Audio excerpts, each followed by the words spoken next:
Teman-teman yang dirahmati Allah Subhanahu wa taala, setelah Nabi SAW wafat, gak ada lagi fitnah atau ujian yang lebih berat bagi orang yang beriman daripada fitnah Dajjal. Ujian apa yang paling berat dalam hidup kita? Ternyata itu gak ada apa-apanya dibandingkan ujian atau fitnah Dajjal. Sehingga Nabi gak mengkhawatirkan keadaan kaum muslimin di akhir zaman seperti beliau mengkhawatirkan keadaan mereka karena fitnah Dajjal. Ada banyak ujian kan dalam hidup kita. Ada ujian harta, ada ujian hawa nafsu, ada ujian kekuasaan, ada ujian musibah, ada ujian hubungan laki-laki dengan perempuan, ada ujian keluarga, ada ujian pribadi, ada ujian sakit, dan segala macam bentuk fitnah atau ujian. Semua itu gak ada yang membuat Nabi lebih khawatir terhadap orang yang beriman di akhir zaman seperti Nabi khawatir terhadap ujian Dajjal kepada orang yang beriman. Kenapa ujian atau fitnah Dajjal ini adalah fitnah yang paling berat yang ada di akhir zaman? Saking beratnya fitnah Dajjal, Nabi mengajarkan kepada kita doa yang dibaca setiap kali kita sholat, yaitu pada saat tahiyat terakhir sebelum kita salam. Apa doanya? Allahumma inni a'udzubika min azabil qabr wa min azabin finnar wa min fitnatil mahya wal mamat wa min syarri fitnatil masihid dajjal. Ya Allah, aku berlindung kepadamu dari fitnah azab neraka jahanam, dari fitnah azab kubur. Kemudian dari apa lagi? Dari fitnah kehidupan dan kematian. Dan yang terakhir Nabi mengatakan wa min syarri fitnatil masihid dajjal, dan dari buruknya fitnah Dajjal al-Masih. Jadi dalam Islam itu al-Masih ada dua, Isa al-Masih dan Dajjal al-Masih. Cuman keduanya memiliki makna yang berbeda. Al-Masih itu artinya yang berjalan di muka bumi dengan membawa sesuatu. Kalau Isa al-Masih berjalan di muka bumi dengan membawa kasih sayang dan perdamaian. Tapi kalau Dajjal al-Masih berjalan di muka bumi dengan membawa kehancuran dan ujian. Ketika Nabi meminta perlindungan dari fitnah Dajjal, Nabi menggunakan kalimat dari buruknya fitnah Dajjal. Neraka aja gak disebut kayak gitu. Neraka hanya disebut azab neraka, azab kubur, fitnah kehidupan dan kematian. Tapi giliran Dajjal, Nabi menyebutnya dengan istilah syarri fitnatil masihid dajjal. Buruknya ujian, musibah, godaan, fitnah dari Dajjal.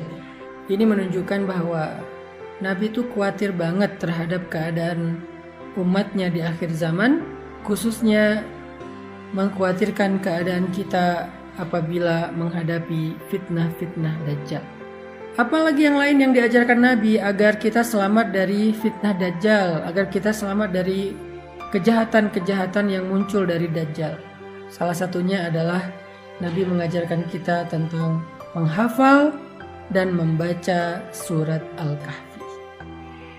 Amalan ini, kata Nabi, usima minad Dajjal, akan melindungi seseorang dari Dajjal. Pada saat Dajjal itu muncul, hampir gak ada orang yang bisa melindungi diri. Susah banget mencari perlindungan pada saat Dajjal muncul. Kata para ulama, inti dari fitnah Dajjal itu adalah tipu daya. Dajjal itu punya kemampuan memperdayai manusia lewat harta, lewat kesejahteraan, lewat kehidupan, lewat kenyamanan, lewat nikmat-nikmat dunia yang dia bisa berikan dalam waktu yang sangat instan.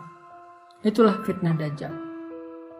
Sehingga ketika Dajjal muncul, maka orang-orang yang dalam keadaan kehausan setelah 1 tahun gak turun hujan, orang-orang yang dalam keadaan kelaparan, orang-orang yang dalam keadaan kemarau panjang, orang-orang yang dalam keadaan banyak penyakit, banyak wabah seperti sekarang, orang yang gak punya pekerjaan, gak punya penghasilan, gak punya pendapatan, gak punya makanan di rumahnya, berbondong-bondong akan datang kepada Dajjal untuk mendapatkan makanan gratis, untuk mendapatkan harta, untuk mendapatkan pekerjaan, untuk mendapatkan kebaikan-kebaikan yang mereka butuhkan.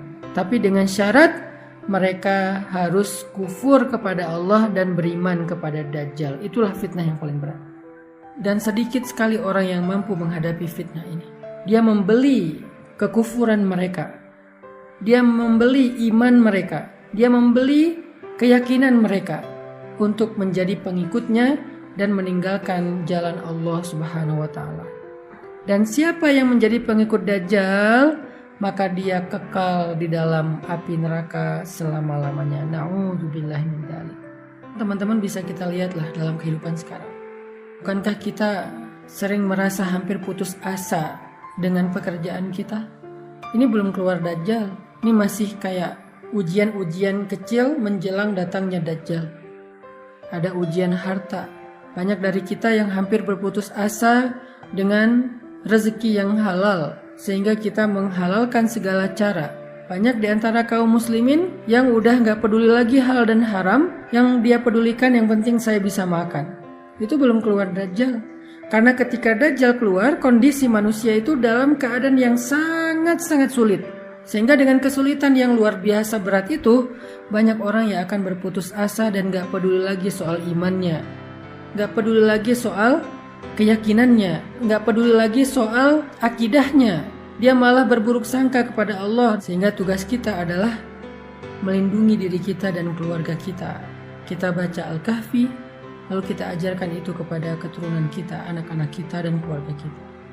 Membaca Al-Kahfi 10 ayat terakhir, atau menghafal Al-Kahfi 10 ayat pertama, dan kita hafalkan kepada anak-anak kita agar semua kita terlindungi dari fitnah Dajjal.